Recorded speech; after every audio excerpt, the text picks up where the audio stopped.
In Revelation 9:11, the Bible tells us who the leader of the return of the hybrids will be, and that his name is Apollo. It states, quote, "They have as their king over them the angel of the bottomless pit. His name in Hebrew is Abaddon, and in Greek he is Apollyon." A derivative of Apollyon is Apollo. So we have biblical proof right here that in the end times, the king of the bottomless pit is this great god Apollo of ancient past.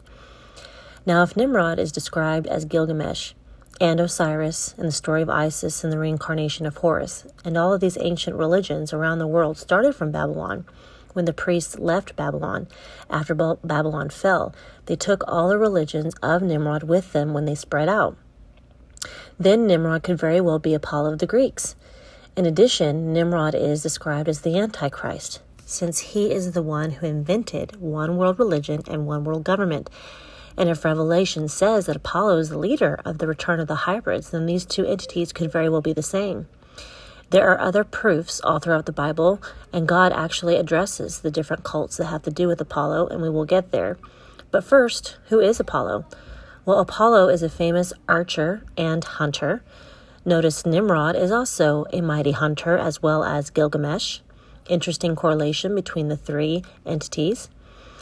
Some observers say that there is a statue of Gilgamesh at the old Delphic temple of Apollo in Greece today as an example of what Apollo might have looked like, which is interesting correlation to make. The Greeks called Apollo Phoebus, or the Shining One. His father was Zeus, and in Roman it is Jupiter. All the gods reverenced Apollo and feared him. From there, Apollo went to Pytho, or Delphi, where he slew a python, a dragon that guarded the area. He established his oracle, or his prophecy, place where he made his prophecies in that area. And afterwards, it was named Delphi, or Pytho Delphi. This was his oracle, a place where he spread out his prophecies throughout the area. Kings and priests and leaders from all over the world would travel to come to hear Apollo speak. Once Apollo eventually died, he spoke through mediums. That was called Pythia, a woman over 50 years old who, under Apollo's inspiration and or possessed, delivered prophecies or oracles in the main temple of Apollo. The oracles were interpreted by the priests, and everybody followed and took seriously what Apollo was saying through his prophetesses. In fact, an interesting story about this Pytho Delphi oracle of Apollo, the woman who followed Paul around for 3 days, and then Paul turned around and cast the demon out of this woman. This woman wasn't just a possessed person just following them around, just a random woman. When you do the word studies, she was a medium, a Pythia of the oracle temple of Apollo in Delphi. So it was a big deal that he cast the Apollo spirit, the Antichrist spirit, out of this woman.